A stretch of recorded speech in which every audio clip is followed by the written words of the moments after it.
My Rival is My Love. Episode 59.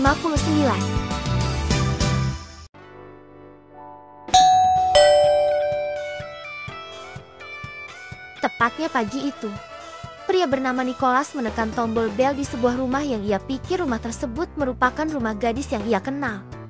Nicholas sengaja melakukannya karena ingin membuat gadis yang disukainya terkesan. Tak hanya itu saja, bahkan demi gadis itu, ia telah mempersiapkan semua. Ia sengaja berpenampilan serapi mungkin, serta sebuah bunga yang nantinya hendak ia berikan kepada Anggi.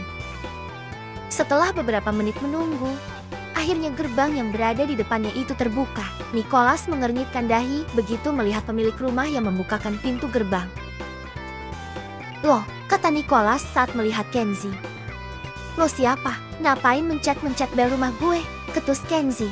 Ia merasa terganggu dengan kebisingan yang terjadi pagi ini. Nicholas nampak tak memperdulikan ucapan pria di depannya. Ia lebih fokus memperhatikan pemandangan ke dalam rumah. Ia tak berharap bertemu pria yang pernah jadi lawan bertandingnya. Yang ia inginkan hanyalah wanita itu. Ya, wanita itu tak lain adalah Anggi. Aneh sekali. Ia tak mungkin salah alamat. Sebab sebelumnya Nicholas pernah mengantar Anggi pulang. Dan setahunnya ia mengantarkannya ke sini. "Why, ngapain lo celingukan di depan rumah gue? Mau nyolong lo?" tuduh Kenzie.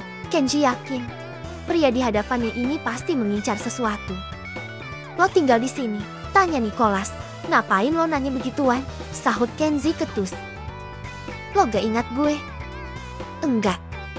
Biarpun mereka berdua pernah bertanding di kejuaraan tingkat sekolah, tapi tetap saja Kenzie sama sekali tidak ingat dengannya. "Gue meos nginget-nginget orang yang gak penting. Lebih baik cepetan bilang, apa tujuan lo kesini?" desak Kenzie. "Gue mau nanya, cewek yang bernama Anggi, apa dia tinggal di sini?" tanya Nicholas yang akhirnya terus terang. "Mau apa lo nyari dia?" tanya Kenzie dengan sinis. "Gue udah janjian sama dia. Jadi tolong panggilkan Anggi." "Janjian? Lo ada janji apa sama pacar gue?" Kenzie mulai terpancing begitu tahu ada Anggi di inti percakapan mereka. "What the fuck? Jadi lo pacar Anggi?" Nicholas terkejut. Ia pikir pria yang pernah mengalahkannya itu adalah kakaknya Anggi. Tapi rupanya dugaannya salah. Kenzie tak bisa menahan emosinya lagi. Ia meraih kerah baju Nicholas untuk melanjutkan pertanyaannya. "Woi jawab, lo ada janji apa sama Anggi?" "Ada deh," balas Nicholas. Mendengar respon sinis dari Nicholas, membuat Kenzie memberikan peringatan kepada pria itu. "Gue kasih tahu, Anggi itu pacar gue. Jangan coba-coba deketin dia, apalagi ganggu dia. Ngerti?" Setelah mengatakan itu, Kenzie melepaskan tangannya dan segera menutup kembali pintu gerbang rumahnya. Dan ternyata Nicholas sama sekali tak menghiraukan peringatan Kenzie. Ia masih berada di sekitaran rumah Kenzie. Diam-diam ia mengawasi dan mengikuti Kenzie yang hendak menjemput Anggi. Dan momen ini akan dimanfaatkan oleh Nicholas untuk mengetahui di mana lokasi rumah Anggi. Setelah menjemput Anggi, gadis itu merasa ada sesuatu yang sedang Kenzie pikirkan. Tapi ia tak tahu apa itu. Untuk lebih jelasnya, Anggi segera menanyakannya. "Ken, lo kenapa? Apa ada yang sedang lo pikirin?" "Pagi tadi, ada cowok aneh datang ke rumah." Anggi terus mendengarkan cerita Kenzie. Ia penasaran dengan pria itu. "Dan dia nyari lo," lanjut Kenzie yang membuat Anggi terkejut. "Jangan-jangan," gumam Anggi yang tahu siapa orang yang dimaksud Kenzie. Kenzie meraih kedua pundak Anggi untuk meminta kepastian. "Oh Neng, bilang ke gue, orang itu siapa?" "Dia," Anggi ingin mengatakannya. Akan tetapi tak jadi karena ponselnya tiba-tiba berdering.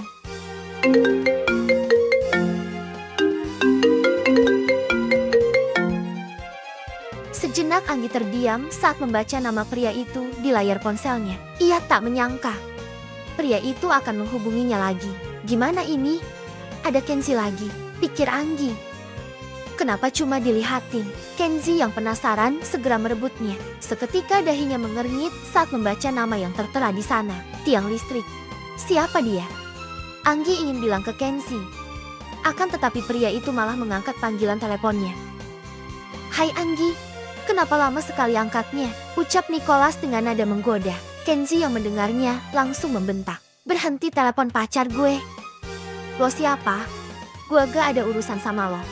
Kasih handphonenya ke Anggi. Kenzi mengingat suara di telepon tersebut. Lo yang tadi pagi kan? Kalau iya emang kenapa? Tantangnya. Udah gue bilang, jangan ganggu pacar gue, teriak Kenzi emosi. Tanpa pikir panjang setelah memberi ancaman, Kenzi langsung mematikan handphone yang ia bawa. Melihat Kenzi yang begitu emosi, Anggi mencoba menenangkannya. Ken, ada apa? Lo ada masalah sama si tiang listrik? Tanya Anggi sambil memegangi tangan Kenzi. Dia orang yang tadi pagi ke rumah buat nyari lo, terang si Kenzi kesal. Apa? Jeti yang lo maksud orang nyasar tadi itu dia? Kenzi mengangguk. Katakan, lo ada hubungan apa sama dia? Desak Kenzi. Gak ada. Gue juga gak tahu kenapa dia tiba-tiba hubungi gue. Jangan bilang kalau lo ada main sama dia. Naku, tuduh Kenzi. Main apa? Gue sama sekali gak kepikiran hal seperti itu. Terus kenapa dia ngejar-ngejar lo? Bentak Kenzi.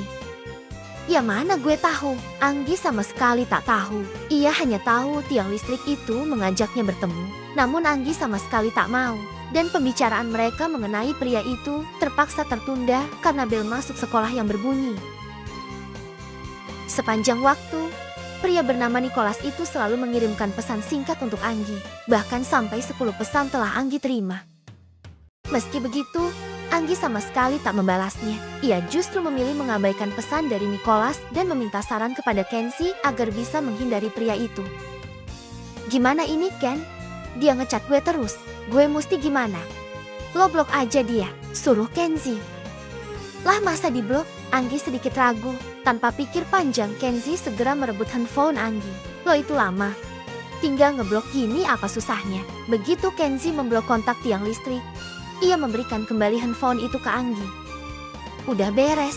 Mulai sekarang dia gak akan pernah lagi ganggu lu, ucap Kenzi dan bersiap mengambil motor untuk mengantarkan Anggi pulang.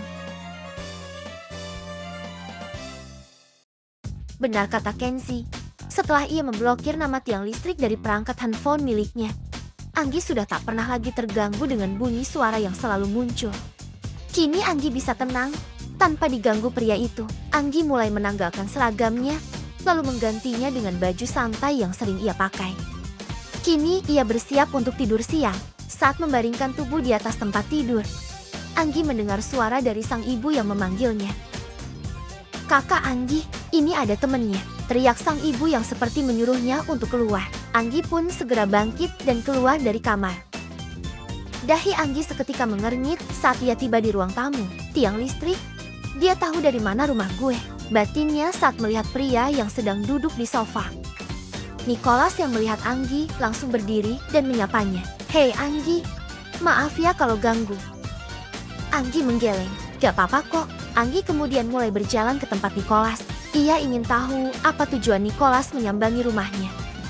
Saat berjalan, salah satu kaki Anggi tak sengaja tersandung, hingga membuat Anggi hampir terjatuh. Untung saja Nicholas dengan sigap menahan tubuh Anggi. Lo gak apa-apa, ucap Nicholas sambil memandangi Anggi yang sedang ditahannya. Anggi yang tak ingin disentuh oleh pria itu buru-buru berdiri. Tak lupa ia mengucapkan terima kasih karena telah ditolong. Anggi lalu duduk di sofa yang sama dengan Nicholas. Lain kali hati-hati ya kalau jalan. Hampir aja kamu jatuh tadi, ucap Nicholas tersenyum. Anggi hanya mengangguk. Suasana seketika menjadi hening karena Anggi yang tak banyak bicara kepada Nicholas. Berbeda dengan Anggi, justru Nicholas sangat serius ingin mengenal lebih jauh tentangnya. Anggi, lama ya kita nggak ketemu. Lo apa kabar? Ucap Nicholas memulai perbincangan. Seperti yang lo lihat, gue baik-baik aja, balas Anggi canggung. Sesuai janji, gue kesini buat ketemu lo. Iya gue tahu, ini kan kita udah ketemu. Duh, mau sampai kapan dia di sini? Gue udah bosen ngeliat ini orang. Pergi dong buruan, batin Anggi. Anggi berusaha bersikap ketus agar pria itu bosan dan pergi. Oh iya, aku punya sesuatu untukmu. Aku pengen kamu menerimanya. Nicholas kemudian mengambil sebuah buket bunga mawar merah segar yang berada di sampingnya. Anggi menerima bunga pemberian Nicholas. Makasih ya. Harusnya lo gak perlu repot-repot pakai bawain bunga segala. Gak repot kok, sahut Nicholas kembali tersenyum. Ia senang melihat wanita yang ia suka menerima pemberiannya. Dan tiba-tiba saja, huasu, Anggi bersin di depan Nicholas. Anggi, kamu alergi bunga? Tanya Nicholas cemas. Anggi mengangguk. Ya lo benar, sorry ya. Gue emang suka begini kalau mencium aroma bunga. Maaf ya, Anggi, aku gak bermaksud bikin alergi kamu kambuh. Nicholas merasa bersalah. Kalau gitu kasih tahu aku. Kamu sukanya apa? Biar nanti kalau aku mampir bisa kubawakan untukmu. Lanjut Nicholas. Gak usah. Lo gak usah repot-repot bawa apa-apa lagi. Tolak Anggi. Anggi berniat membuat pria itu ilfil. Tapi nampaknya yang sekarang ilfil malah dirinya. Gak repot kok. Aku malah seneng jika kamu mau nerima pemberian dariku, kata Nicholas. Sontak dahi Anggi mengerut saat mendengarnya. Ini orang kok maksa banget sih, batinnya. Udah bilang aja, gak perlu malu. Pria itu terus-menerus mendesaknya. Anggi menghela nafas. Ia sudah lelah dengan percakapan ini. Anggi mulai jujur kepada Nicholas. Nik gini, gue udah punya pacar. Jadi pacar gue itu suka marah kalau tahu gue nerima sesuatu dari orang lain. Oh jadi kamu udah punya pacar? Nicholas nampak tak terkejut. Ia sudah tahu pria yang menjadi kekasih Anggi. Tapi pria itu hanya pura-pura belum mengetahuinya. Maaf ya, aku gak tahu kalau kamu udah punya pacar, imbuh Nicholas. Anggi mengangguk senang. Ia bersyukur pria itu akhirnya mengerti. Tak lama kemudian, Zain tiba dan memasuki rumah. Deh, itu di depan mobil siapa? Kata Zain sambil berjalan masuk. Ia nampak terkejut dengan kehadiran pria asing di rumah orang tuanya. Anggi yang melihat Zain segera berdiri. Itu mobil temanku kak. Zain terus memperhatikan sosok pria yang duduk di dekat adiknya. Ia coba mengingat. Mungkinkah ia pernah melihatnya? Lo teman Anggi, kata Zain kepada Nicholas. Nicholas mengangguk membenarkannya. Kalau gak salah, lo itu anggota tim Phantom kan? Tebak Zain yang kini ingat. Ya, lo benar, sahut Nicholas. Anggi terkejut. Ia tak menyangka rupanya kakaknya tahu siapa Nicholas. Kak, lo kenal dia? Tanya Anggi kepada Zain. Temanmu ini anggota tim Phantom, lawan pertama tim Laser di kejuaraan liga nanti, jawab Zain memberitahu. Nicholas kemudian berdiri untuk berjabat tangan dengan Zain. Zain dari tim Laser, senang sekali bisa bertemu denganmu, tapi di pertemuan nanti, gue dan tim Phantom akan nyalahin kalian. Setelah memberi psiwar kepada Zain, Nicholas izin pamit. Anggi, maaf gak bisa lama-lama di sini. Aku pulang ya. Anggi mengangguk senang. Dalam hati merasa lega. Alhamdulillah. Dia akhirnya pulang juga. Lo kenal dia di mana? Tanya Zain saat Nicholas pergi. Ia kemudian lanjut duduk di kursi tamu. Anggi pun mengikuti sang kakak yang duduk. Ceritanya panjang. Gue kenalnya juga udah lama sebelum mama sama ayah nikah. Zain berohria sambil mengeluarkan handphone di saku celananya. Sejenak Anggi berpikir, pasti kakaknya mau menelepon. Dan tak salah lagi, satu-satunya orang yang mungkin akan ditelepon pasti pacarnya. Hey, Kenz, tepat seperti dugaannya. Kakaknya menghubungi Kenzie. Bisa gawat jika kakaknya itu cerita tentang pria yang barusan bertamu. Enggak. Gue cuma mau ngasih tahu tentang lawan pertama kita di kejuaraan Liga Basket. Anggi buru-buru memperingatkan Zain agar tak cerita tentang Nicholas yang sempat ada di rumahnya. Kak, jangan kasih tahu Kenzie kalau Nicholas tadi kesini, bisik Anggi memohon. Rupanya Kenzie menyadari ada orang selain Zain yang menelponnya. Zain, ada siapa di sana? Mendadak Kenzie melakukan panggilan via video. Lo ada di rumah orang tua lo. Kenzie terkejut usai video call terhubung. Ya begitulah. Dan gue juga lagi sama pacar kesayangan lo. Zain memfokuskan kamera ke arah Anggi. Kenzie sempat melihat sesuatu di sana. Ia meminta Zain untuk memberikan handphone miliknya ke Anggi. Zain, kasih ke dia. Zain segera memberikan ke Anggi. Anggi menerima handphone milik Zain dan mulai menyapa Kenzie. Hai Ken, lo mau ngomong sama gue? Anggi merasa punya firasat buruk saat melihat wajah datar Kenzie. Oneng, lo jujur sama gue, ucap Kenzie yang tak dimengerti oleh Anggi. Jujur apa Ken? Gue gak ngerti maksud lo. Lo abis nemuin dia kan? Tebaknya yang sontak membuat Anggi panik. Dia siapa? Gue gak tahu. Lewat layar handphone di depannya, Kenzie menunjuk ke suatu barang yang ia anggap sebagai bukti. Itu ada bunga di belakang lo. Itu pasti dari dia kan? Ken, gue bisa jelasin ini. Anggi ingin memberitahu Kenzie, namun ia terlambat. Kenzie mengakhiri panggilan via video itu. Ya, kok ditutup sih? Gumam Anggi kecewa. Zain yang melihat adiknya segera mendekatinya untuk bertanya. Ada apa? Kenapa Kenzie marah-marah? Kak, Gue mesti gimana? Kayaknya Kenzi salah paham ke gue. Keluh Anggi sedih. Zain yang melihat adiknya bersedih coba menenangkannya. Kamu tenang deh.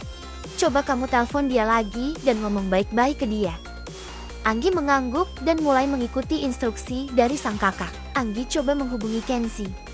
Akan tetapi panggilannya sama sekali tak diangkat. Sepertinya pacarnya itu memang marah. Berkali-kali Anggi menghubunginya. Namun tetap saja tak ada respon dari Kenzi. Bahkan Anggi juga mengirim pesan singkat yang berisi permintaan maaf. Itu pun juga tak dibalas. Hal itu sangat mengganggu pikiran Anggi. Bahkan untuk tidur pun kini jadi terasa sulit lantaran Anggi yang terus-terusan memikirkan Kenzi. Anggi masih belum bisa tenang sebelum bicara dengannya. Kak Anggi, lo kenapa? Gak bisa tidur? Tanya Rafa yang tersadar karena melihat kakaknya yang belum memejamkan mata. Bukannya menjawab, gadis itu malah menangis dengan keras. Lah kok malah nangis sih? Rafa terkejut. Tak biasanya kakaknya begini. Rafa kemudian memeluk Anggi, mengelus ke belakang punggung untuk sedikit menenangkan kakaknya. Udah dong kak, jangan nangis. Sebenarnya ada apa? Sambil terisak Anggi mengadukan apa yang sedang ia rasakan. Kenzi, kenapa dia nggak mau bicara? Padahal kakak mau minta maaf deh. Iya kak, adek ngerti. Tapi ini udah malam. Ngomongnya besok aja ya. Nanti adek sama Kak Zain pasti akan bantu Kak Anggi. Tapi Kak Anggi mesti tidur, bujuk Rafa. Anggi mengangguk dan mulai berhenti menangis.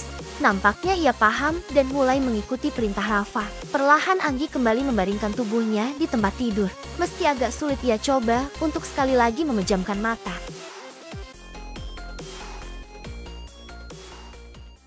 Sorry guys, ceritanya bersambung. Nantikan kelanjutan cerita ini hanya di Harajuku Network.